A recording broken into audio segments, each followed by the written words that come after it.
அவுது பில்லாஹி மினஷ் ஷைத்தானிர் ரஜீம். பிஸ்மில்லாஹிர் ரஹ்மானிர் ரஹீம். அல்ஹம்துலில்லாஹ். அன்பார்ந்த நேயர்களே, இது நாங்கள் 45 ஆண்டு காலமாக செய்து வரும் தாவா என்ற இஸ்லாத்தின் பக்கம் மக்களை அழைக்கும் பயணத்தை பற்றிய ஒரு காணொளி. கடந்த 45 ஆண்டு காலமாக பல்வேறு வழிகள் வழியாகவும் இஸ்லாத்தை பாமர மக்களுக்கும் அதே போல படித்தவர்களுக்கும் கொண்டு சேர்க்கிறோம். இதற்கு முத்தாய்ப்பாக தாவா பயணங்கள் என்று 15 நாளுக்கு ஒரு முறை பல கிராமப்புறங்களையும் அவற்றுக்கு மையமாக அமையும் நகர்ப்புறங்களையும் சென்று அங்குள்ள மக்களுக்கு நேரடியாக இஸ்லாத்தை எடுத்துச் சொல்லுகிறோம். அவர்கள் கேட்கும் கேள்விகளுக்கு பதில் சொல்லுகிறோம். அவர்கள் கேட்கும் இஸ்லாத்தை பற்றி மேலும் அறிந்து கொள்ள அவர்கள் இலக்கியங்களை கேட்டால் நாங்கள் இதுவரைக்கும் 76 இலக்கியங்களை இந்த வகையில் வெளியிட்டு இருக்கிறோம், அவற்றை தருகிறோம்.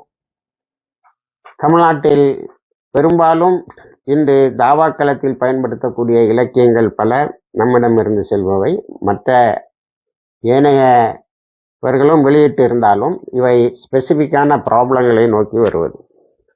யாராவது நாங்கள் இஸ்லாத்தை நேரடியாக குரானை படித்தே தெரிந்து கொள்ள வேண்டும் என்று விரும்பினால் அவர்களுக்கு இலவசமாக திருக்குரானை கொடுத்து வருகின்றோம். அதே போல ஒவ்வொரு 2 பெருநாட்களுக்கு பிறகும் ஈத் மிலன்கள் என்று சொல்லக்கூடிய பெருநாள் சந்திப்புகளை ஏற்பாடு செய்து அந்த சந்திப்புகளின் வழியாக சகோதர சமுதாயத்தை சார்ந்தவர்கள் எல்லாம் ஒன்றிணைத்து ஒரு நல்ல விருந்துக்கு ஏற்பாடு செய்து அவர்களுக்கு இஸ்லாத்தை எடுத்து சொல்லி அவர்கள் கேட்கும் கேள்விகளுக்கும் பதில் சொல்லும் ஒரு பழக்கத்தை கடந்த பல ஆண்டுகளாக, குறிப்பாக எங்களுடைய பயணத்தின் முதல் கட்டத்திலும் இப்பொழுதும் தொடர்ந்து அதை நாங்கள் செய்து வருகின்றோம். கொரோனா காலங்களில் மக்கள் வீட்டுக்குள்ளாலே முடங்கியிருந்த நேரத்தில் இலக்கியங்களை அவர்களுக்கு கொண்டு போய் சேர்த்தோம். அதை இல்லந்தேடி இஸ்லாம் என பெயர் வைத்தோம். ஆக இப்படி இந்த மக்களோட சகோதர சமுதாயத்தை சார்ந்தவர்களுக்கு தொடர்ந்து இஸ்லாத்தை நாம் அறிமுகப்படுத்தி வருகின்றோம்.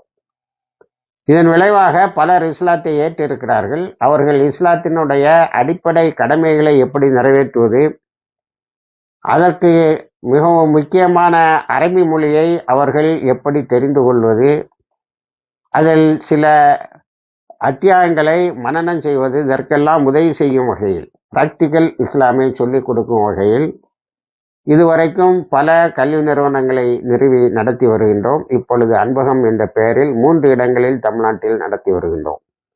ஆக இதில் பலர் குடும்பத்தோடு வந்து கல்வியை கற்று இஸ்லாத்தினுடைய எல்லா அம்சங்களையும் தெரிந்து செல்கிறார்கள்.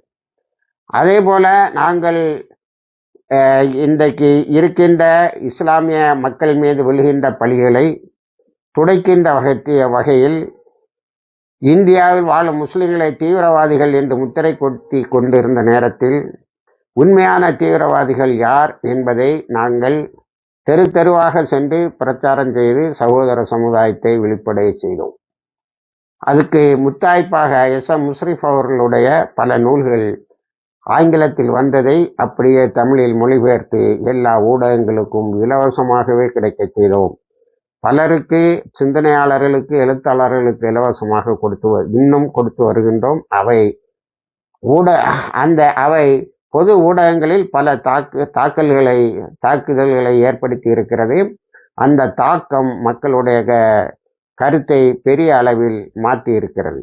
இப்படி எங்களுடைய பயணங்கள் தொடரும் வகையில் அன்பகத்தை மையமாக கொண்டு திருமண உதவிகள் சிலவற்றை செய்கிறோம். அதை இஸ்லாத்துக்கு வந்தவர்கள் அதில் சிக்கல் ஏற்படும் போது அதை தீர்த்து வைக்கிறோம். அவர்களுடைய கெசட் ரெஜிஸ்ட்ரேஷன், பெயர் மாற்றம், இதெல்லாம் அவர்கள் தானாக இஸ்லாத்தை ஏற்றுக்கொள்ளும் போது அவர்களுக்கு வேறு ஏதேனும் தடை இருந்தால் அதையும் அவற்றிற்கும் நாங்கள் எங்களால் முடிந்த சட்ட ரீதியான உதவிகளை 45 ஆண்டு காலமாக செய்து வருகிறோம். பலர் அதில் பலனடைந்திருக்கிறார்கள். பலர் அல்ல, பலர் பயனடைந்திருக்கிறார்கள்.